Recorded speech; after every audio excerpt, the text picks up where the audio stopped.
a time to be born, a time to die, a time to plant and a time to pluck up what is planted, a time to kill and a time to heal, a time to break down and a time to build up, and it goes on and on.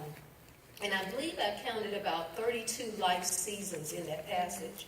But the essence of the passage is that God wants us to know that change is inevitable. It is going to happen. No matter what you think or how you try to avoid it, it will happen. It's going to occur. But the important thing is to know where generally, if you're going through change, it follows fear. That's been my story. I've been fearful of many things. But I recognize that when changes come, it generally does follow fear. I think it's important to know where fear comes from. 2 Timothy 1:7 says, "For God has not given us a spirit of fear, but of power, love, and a sound mind." So we know that fear does not come from God. And also, John 10:10 says, "The thief comes to steal, to kill, and to destroy." So we know that Satan wants to steal. He wants to steal our peace. He wants to steal our joy. But more importantly, he wants to redirect our focus from Christ to our situation. And it's just like in Matthew with the storm with Peter. The disciples were in the boat and there was a storm raging and Jesus comes. They thought it was a ghost. So Peter says, "God, Jesus, if that's you, call to me and I'll come." So he walks. He walks with his eyes fixed on Jesus. But he turned to the storm. And when he turned to the storm, he became afraid and began to sink. And I think that's so symbolic of our own lives, because when we take our eyes off Jesus and we look at our situation, we begin to sink. We begin to become afraid. And that's why it's so important to keep your eyes fixed. Now, fix is it's more of a permanent word. Fix, stay steadfast, stay unmovable, keep focused. Satan wants to steal our focus from the Lord because he knows that once he takes our focus, we begin to lose hope. And that's his craftiness. That's what he's done all this time. I mean, he started in the garden. He hasn't stopped. Satan is manipulative, and he's going to continue to be so. I think the next thing is to know we know that Satan is the author of fear. We know that his purpose is to steal and to kill our joy, our peace, and our focus from the Lord. But also there's, how do you combat change? How do you combat fear? How do you guard up against that?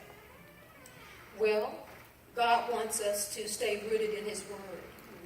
He wants us to stay steadfast in the Lord. He wants us to pray. He wants us to fast so that when things come our way, we'll be ready. We'll be ready to stand firm to meet the challenge. About 3 years ago, I experienced a major change in my life.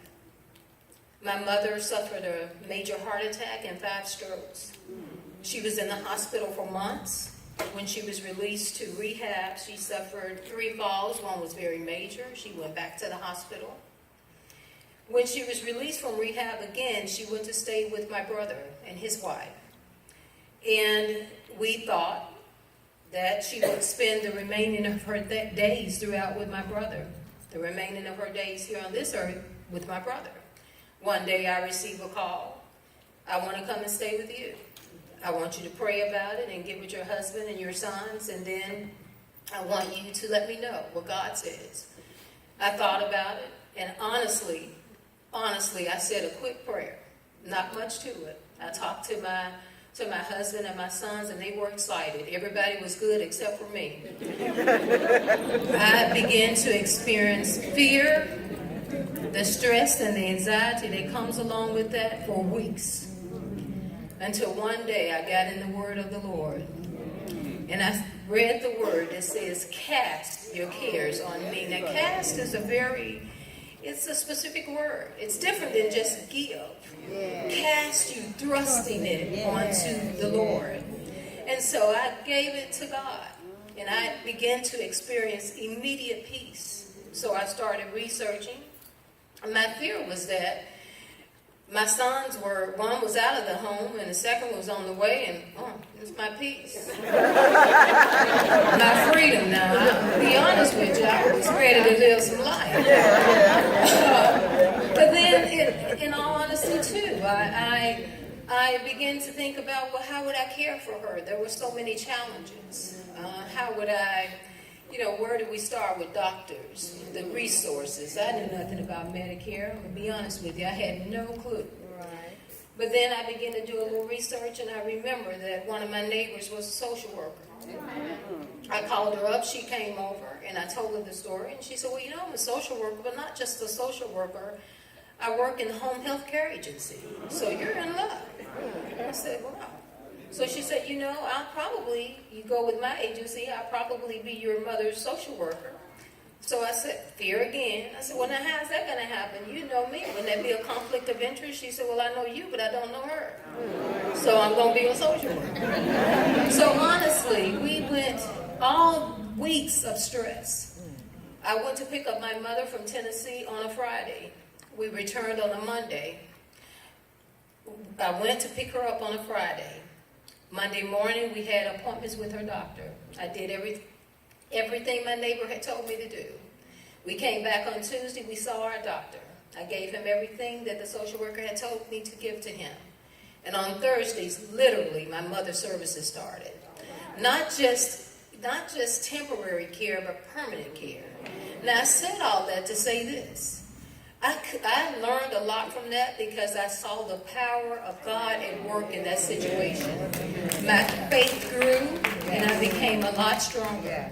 But I can honestly tell you I could have become stronger and my faith could have grown, but I could have avoided the fear and the stress of that situation had I done what I should have done the first time, cast my care on the Lord. The devil knew he had me when I started looking to my own situation. When I took my eyes off Jesus and I began to look at the storm. How am I going to do this? Trying to figure it out on my own. But I realized that God says that he will perfect that which concerns us. And we need to remember that God is for us. For is a different, if you got somebody for you, you got somebody. Because for is a different word. God is not just with us, and we hear that so often. God is with us, but he's for us. And he was for me. How do I know that? Because years ago, when I moved in a neighborhood, he planted my neighbor social worker to serve in her purpose, to be my purpose for my mother. So I can tell you with passion, I can tell you with conviction, thank you, Lord. I can tell you to don't fear change. It's coming. It's inevitable. It's going to happen. Don't fear the change. Change the fear. I left some notes home, but I hope I got the point across. Thank you very much.